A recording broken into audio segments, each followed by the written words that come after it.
Quando pensamos no início do protestantismo, quase sempre lembramos da Europa ou dos Estados Unidos. Mas o que quase ninguém sabe é que o protestantismo chegou muito cedo ao Brasil.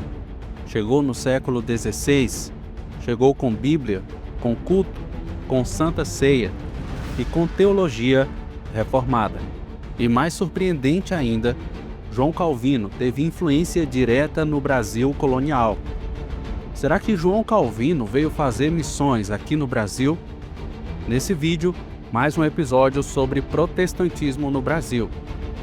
Se isso realmente for verdade, por que o Brasil se tornou um país quase totalmente católico durante séculos? Por que o protestantismo praticamente desapareceu daqui por mais de 200 anos? Hoje, eu quero te contar essa história esquecida, a história dos huguenotes franceses no Rio de Janeiro em 1557. Então fica nesse vídeo porque ele é muito interessante e vamos lá.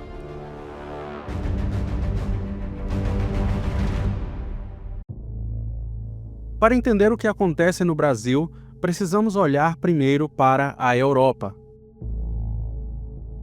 O século XVI é um período de ruptura religiosa profunda.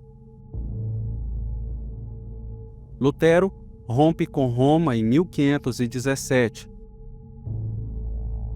A reforma se espalha pela Alemanha, Suíça, França e Inglaterra. A Igreja Católica reage com o que chamamos de Contra-Reforma, que inclusive eu vou fazer um vídeo só sobre esse tema. Na França, os protestantes passam a ser chamados de huguenotes. Eles seguem, em grande parte, a teologia de João Calvino, que era basicamente uma ênfase na soberania de Deus, centralidade da Escritura, culto simples, rejeição de imagens e da autoridade papal.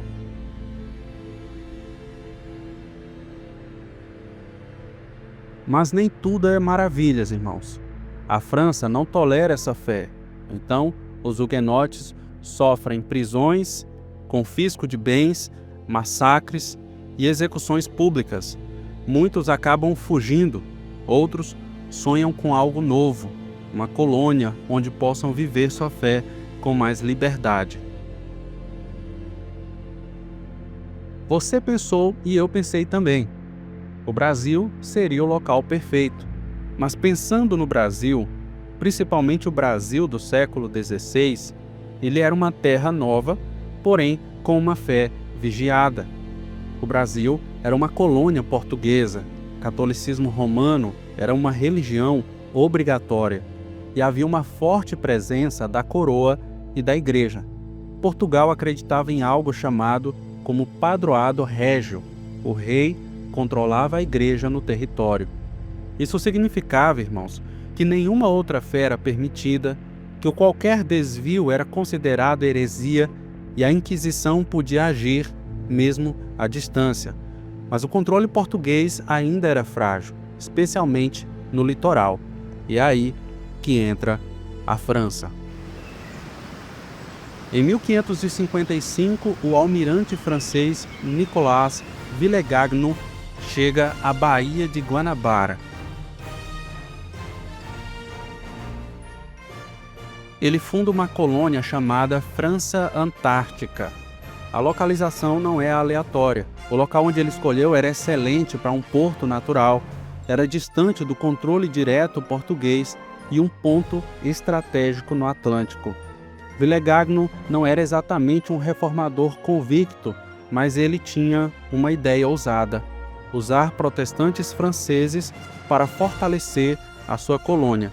E por isso, ele escreve para Genebra. O conteúdo dessas cartas eu pretendo ler em outro vídeo para nós sabermos detalhes do que foi dito entre eles. Mas quem recebe essa carta de Villegagnon é o próprio João Calvino. Isso é importante, porque Calvino tinha consciência do que estava acontecendo no Brasil. E ele vê ali uma oportunidade: evangelizar, firmar uma comunidade reformada e apoiar os irmãos que estavam sendo perseguidos na França.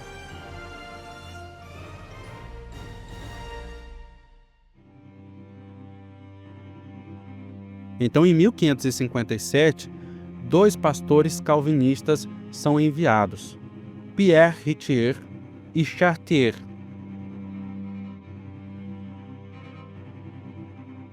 Junto com eles, vários huguenotes leigos que acabam chegando ao Rio de Janeiro. Nesse ponto da história acontece algo que é memorado até os dias de hoje: o primeiro culto protestante oficialmente registrado em solo brasileiro. Esse primeiro culto, irmãos, teve pregação expositiva, salmos cantados, santa ceia conforme a teologia reformada, e tudo isso antes mesmo, por exemplo, de Jamestown, antes dos puritanos, antes da colonização protestante da América do Norte. Mas se você pensa que esses huguenotes eles vieram confortavelmente, isso é uma grande mentira, porque esses huguenotes eles não viviam em luxo. Eles enfrentavam um clima desconhecido, doenças, conflitos internos, relações tensas com indígenas e os próprios franceses católicos. Mesmo assim, eles mantinham cultos regulares, ensino bíblico e até uma vida comunitária. Mas logo surgem divergências e é isso que nós vamos ver agora.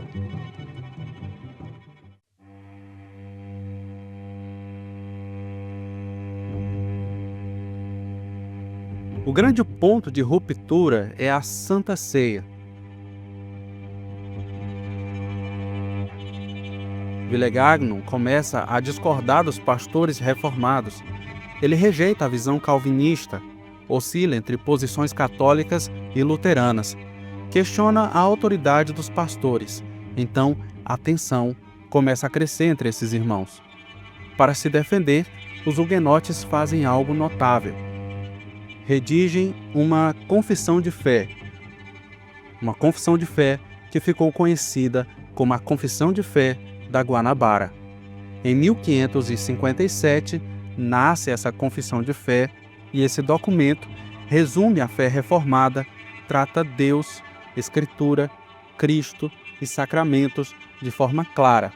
Afirma claramente a teologia de João Calvino e é considerado o primeiro texto protestante produzido no Brasil, um documento histórico de enorme valor que vale muito a pena você dar uma pesquisada sobre isso. Inclusive, eu tenho outro vídeo falando sobre essa confissão aqui no Brasil. Através dessas informações, nós podemos entender que o protestantismo brasileiro, ele nasce confessional, teológico e biblicamente fundamentado. Mas o resultado disso não é nada feliz. Villegagnon rejeita essa confissão. Ele expulsa os huguenotes da colônia brasileira e alguns tentam voltar à França, mas o navio falha. 5 retornam ao Rio e esses 5 são presos, interrogados, forçados a confessar a sua fé e 3 deles são condenados à morte e executados por afogamento. Antes de morrerem, eles reafirmam publicamente a sua fé reformada de forma heróica. Eles entram para a história como os primeiros mártires protestantes do Brasil.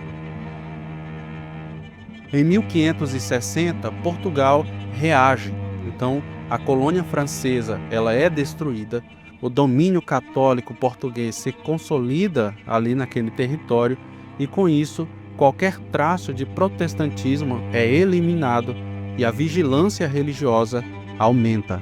Quando nós estudamos história, nós entendemos que os fatores principais para que o protestantismo quase morresse no Brasil naquele período foi o monopólio religioso, ou seja, só o catolicismo era permitido. A Inquisição também foi um fator importante, o medo, a censura, a perseguição constante, a ausência de migração protestante contínua, que difere muito do que aconteceu, por exemplo, nos Estados Unidos. Houve também um controle cultural e educacional, onde a igreja moldava pensamento, ensino e moral. O resultado disso foi que o protestantismo não cresceu naquele período, não se estabeleceu e quase desaparece. Essa história mostra que o protestantismo no Brasil ele não aconteceu com templos grandes ou liberdade religiosa. Ele começou em cultos simples, uma Bíblia aberta e muita perseguição. Talvez por isso ainda hoje muitos evangélicos brasileiros não saibam de onde vieram, mas fé sem memória, na minha opinião, se torna frágil.